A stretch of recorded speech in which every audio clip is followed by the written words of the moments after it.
গর্ভ অবস্থায় হিমোগ্লোবিন 8.8 হলে কি ব্লাড নিতে হবে? জানবো প্রফেসর সেলিনা আক্তার ম্যামের কাছে।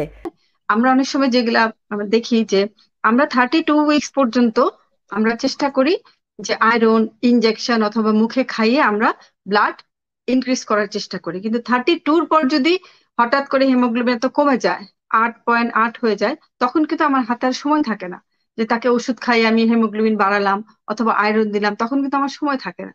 তো সময় না থাকলে এই সময় কি 8.8 হলো আমরা কিন্তু বলি যে পিআরবিসি দেওয়ার জন্য, মানে প্যাক্সেল দেওয়ার জন্য।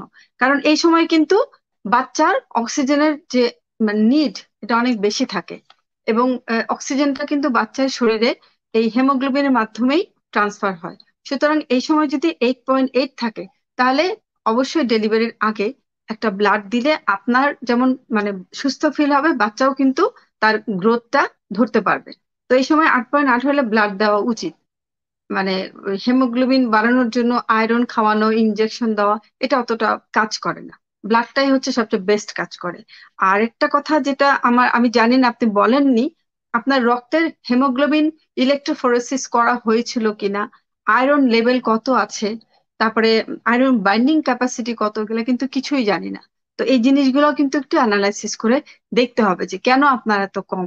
এবং অনেক সময় ক্রনিক ইনফেকশনেও কিন্তু এটা হয়, ক্রনিক ইনফেকশন স্পেশালি যাদের ইউরিন ইনফেকশন থাকে থ্রু আউট দ্য প্রেগনেন্সি, তাদেরও কিন্তু এরকম রক্তের যে মানে রেড সেল গুলো ভেঙে যায়, মানে ইনফেকশনের টক্সিন রিলিজ হয়, সেটার জন্য কিন্তু রেড সেল গুলো ভেঙে যায়। তো সেই দিক থেকে চিন্তা করলে ইনফেকশন থাকলে সেটাও কিন্তু চিকিৎসা করতে হবে, কারণ ইনফেকশন থাকলে রক্ত দিলেও কিন্তু সেটা ভেঙে যাবে, সেটা শরীরে কাজ করবে না।